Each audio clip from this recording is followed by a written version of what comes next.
Welcome one more day to Enharmonia, a space to remember, feel, and listen to the true tissue of life, the tree of lives, which is really our true being and a true language, the path of healing, which is the path of wholeness. Unfortunately, we usually don't feel the fullness of being because we have been conditioned to feel partially from our head or our emotions, our beliefs.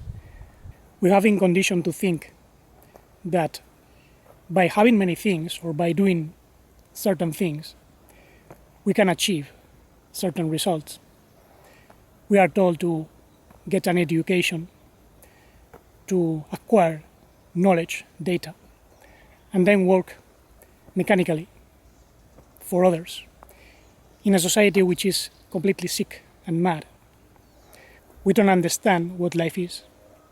We have been conditioned to think and believe that we need to get medicines or treatments in order to find healing. But if this were the case, if we could really find healing and wholeness, doing things and thinking, overthinking, then society would be very different. And society is completely mad, is sick. Therefore, something is out of balance. Something is not in fullness of being. Therefore, we have to understand what being is, what wholeness is. And we have to understand it now, not tomorrow, not in some long-term future, but right now. So today I bring for you amazing information, even shocking unveilings, which I will explain at the end of the video.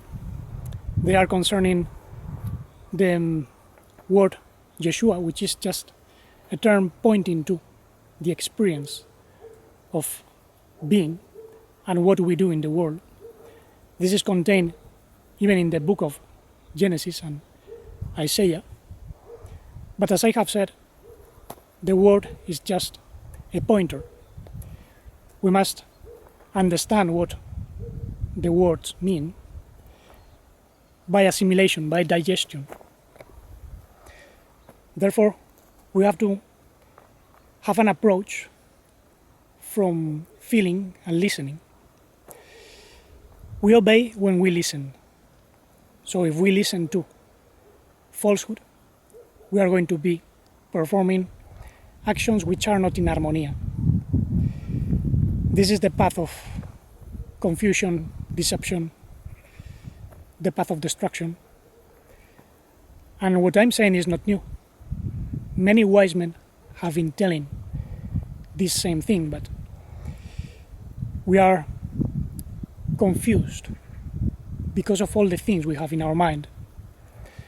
Therefore, we have to think properly in accord to being, to what is, not to what some people think things are, but to what we feel now and understand now.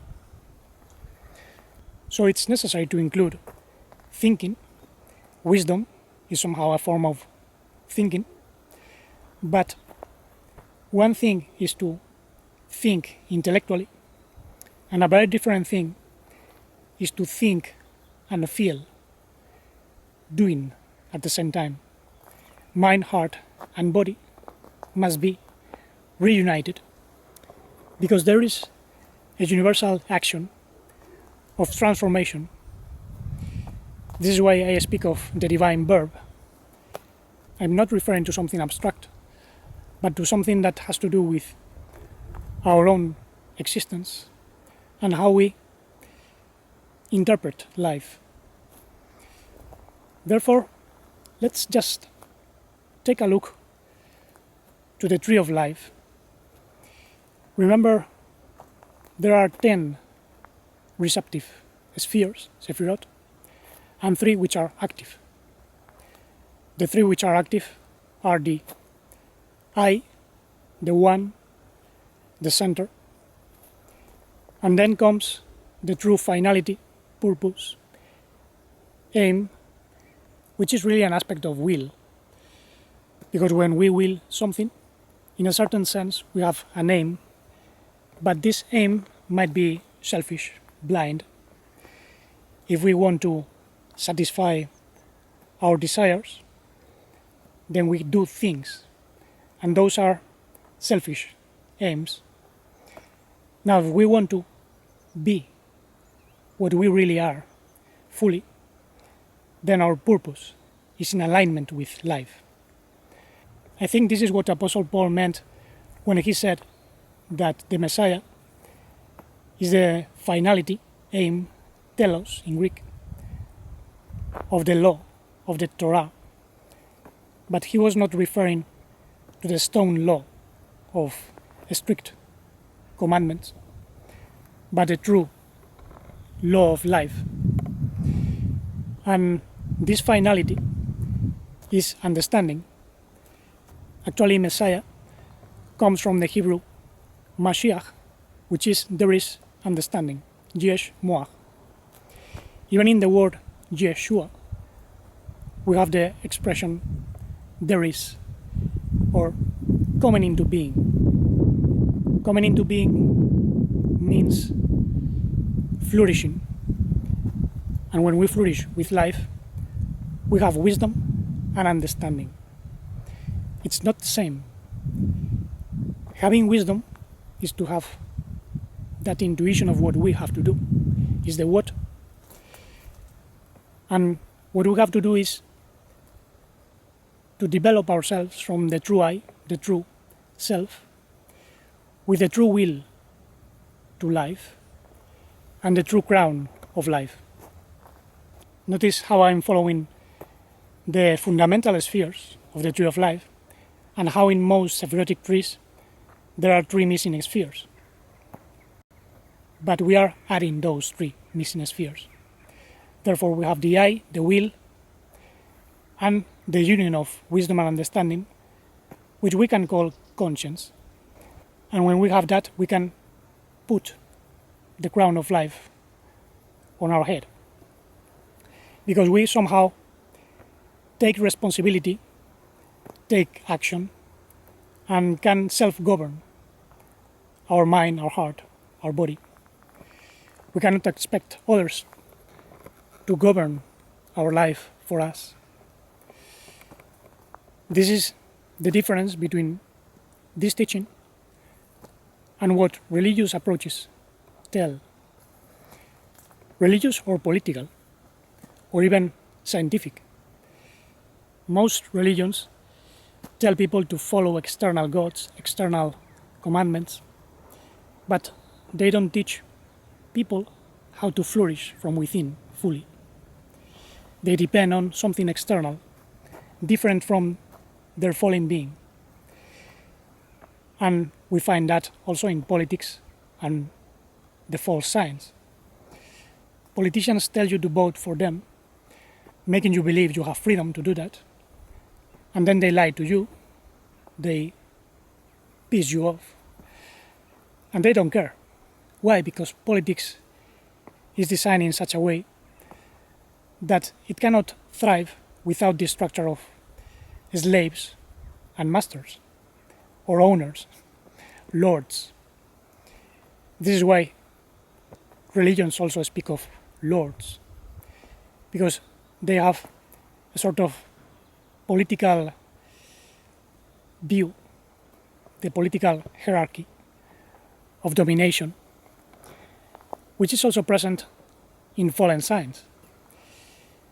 Destructive technology is a way of dominating or trying to dominate nature, something which is impossible, because all technological civilizations have been destroyed. And this is not going to be the exception.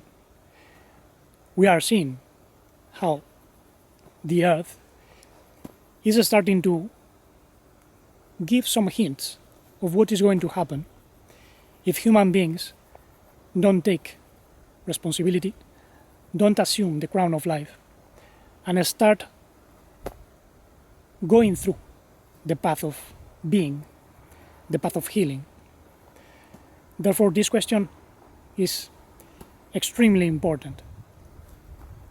In other words, you have to feel your true being in order to develop your true will, to put on your crown of life, so you have wisdom, understanding to do what you are meant to do in life, not what others tell you to do. There is an inborn wisdom in you, just like the seed containing the whole tree. It just needs to be planted and receive the proper nutrients. So we have been planted on this earth to flourish, not to be the slaves of someone else, with beliefs coming from the culture. And it's not enough to know this intellectually. We have to understand it with our full being.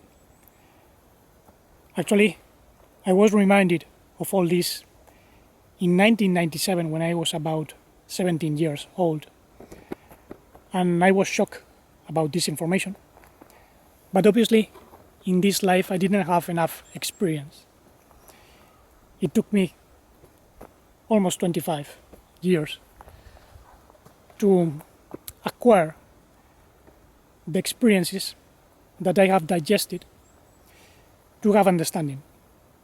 This is the key of understanding. Understanding is not acquiring concepts, new data. Understanding is to digest your experiences.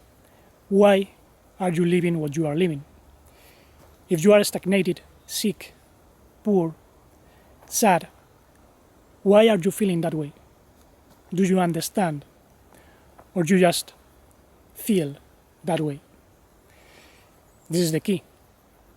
Wisdom and understanding. Chokmah and Bina in Hebrew. Get wisdom, get understanding.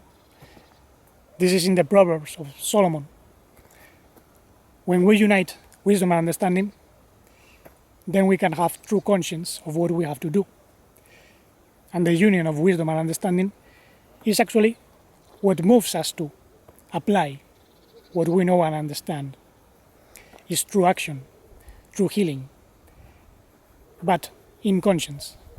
Conscience is not just passive perception, passive awareness, or consciousness as some spiritual movements tell today. We need consciousness, yeah, but this is just an aspect. Conscience is a sort of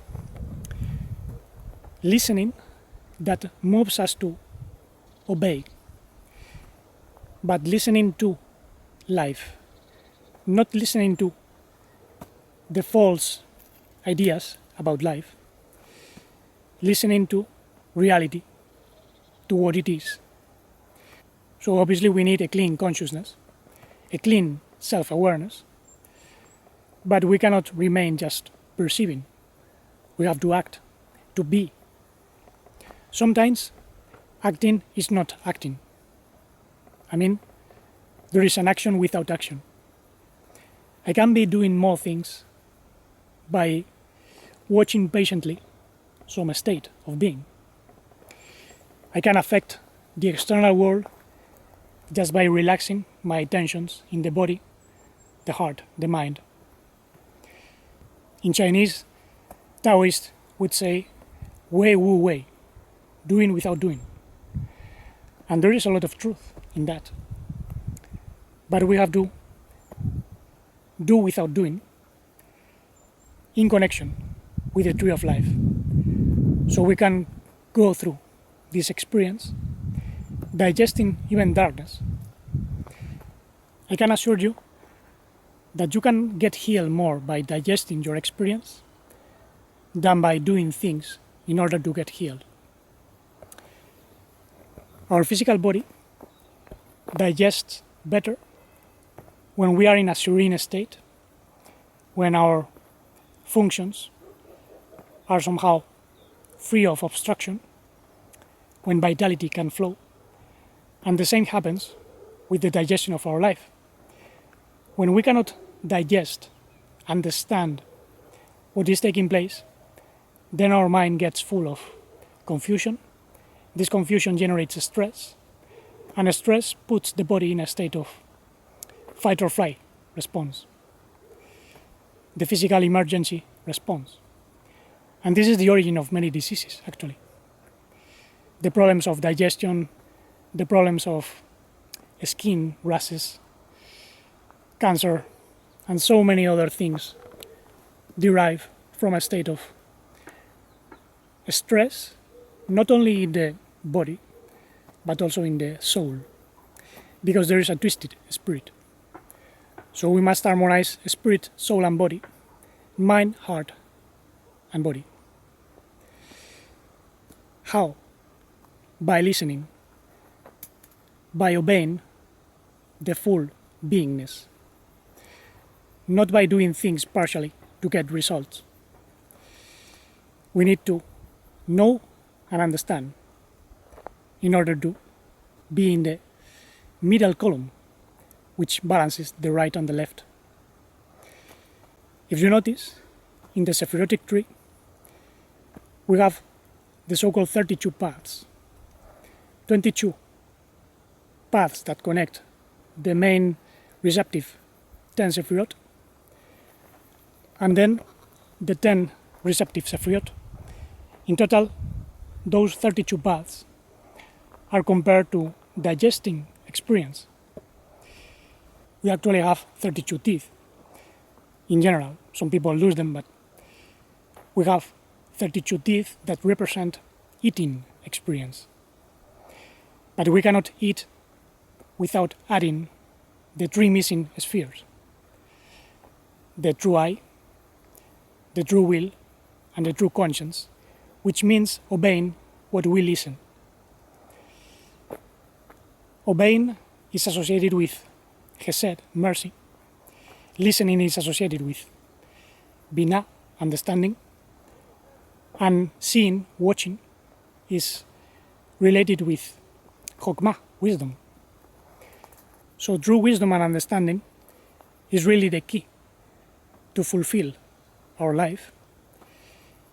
And notice how some people have lots of knowledge because they have read many books, or even they have wisdom.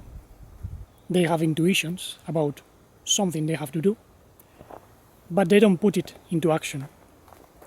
We can know many things and have lots of wisdom, but remain stagnated because we don't understand. When we don't put wisdom in relation with our experiences, we cannot see the connections, the relations, and there is no understanding. For instance, suppose someone is physically constipated. They know they are constipated, and they go to the doctor, and the doctor says, well, you have to take more fiber, drink more water, and even take some laxatives. This is a way of triggering the release, but they don't understand what is taking place. Maybe the body is constipated because the soul is constipated. The person has to express something in the world, and this is being repressed. I'm not referring to expressing something negative. The negative emotions must be digested. Repressed negative emotions lead to constipation, actually. But very often, the constipation is mostly spiritual. This is why constipation is an epidemic. Many of us have suffered from constipation. And why? Because we don't express what we have to express. I actually had many problems of expression. I was very shy, I didn't speak properly, so I work with enthusiasm to express myself in a more artistic way, which is actually my passion. Making videos is just part of the way I express things. I enjoy writing, I enjoy composing and singing, and this is a way in which I found healing of many things. Obviously, healing is proportional to the degree of feeling and listening, of growing in spirit, soul, and body.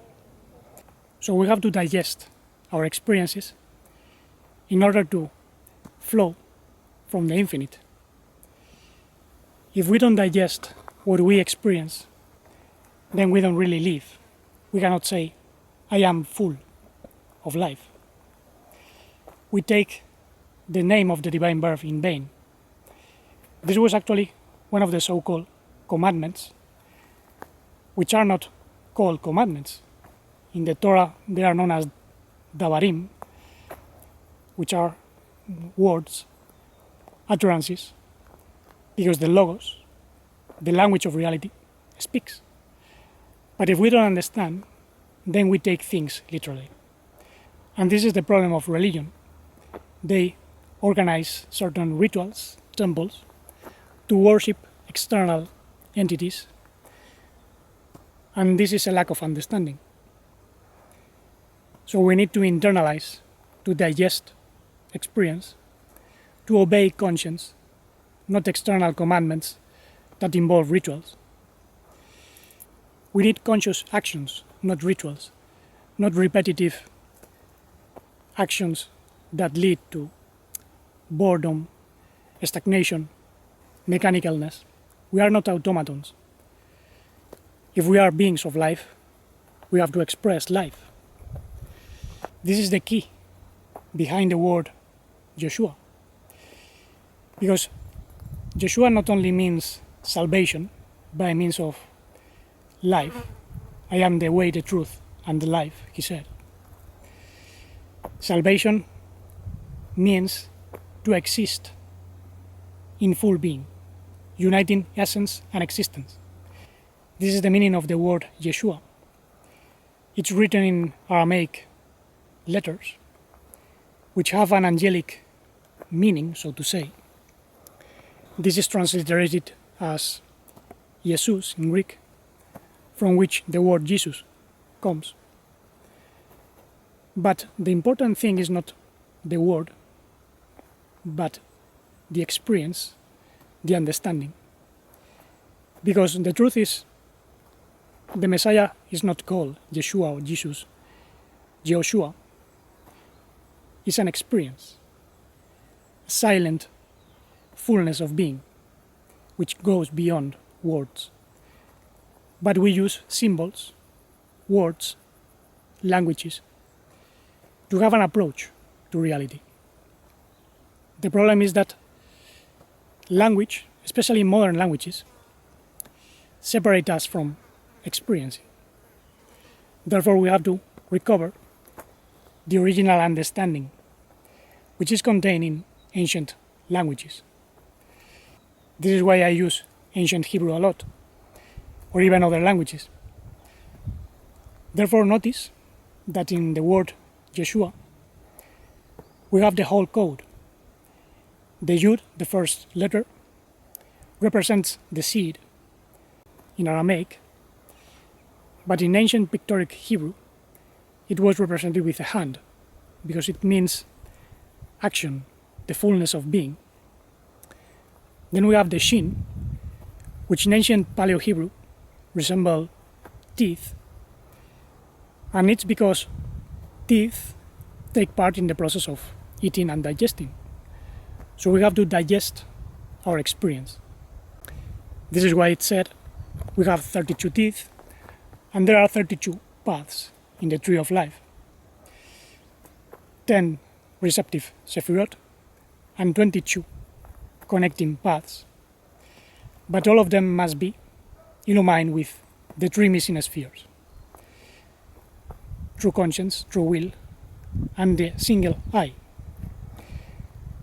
Therefore, we have to add some elements. The word Yeshua is followed by the Bab, and the Bab was a peg in ancient Paleo-Hebrew to stabilize the tents in the desert. The Bab is what connects the upper and lower vibration worlds. It can be interpreted as an energy of matter, and this matter is spiritualized, and when it's sublimated, it generates a covering that harmonizes spirit and matter, because they are not different. Energy and matter are two faces of the same leaf, so to say. Therefore, the Bab is a connecting energy between the spiritual world and the material world. We have to unite essence with existence, spirit with matter. We have to unite pure essence with the materiality of existence. And this is not possible without the mind of the Messiah, the true eye of conscience, which is represented with the last letter, Ain, which look like the nerves of one eye. If your eye is whole, your body will be full of light. If your eye is full of darkness, then your body will be full of darkness. Depending on how we view things, we can have understanding or not. If we have partial knowledge, we cannot understand. We have intellectual understanding, but that's not true understanding. It's dualistic understanding.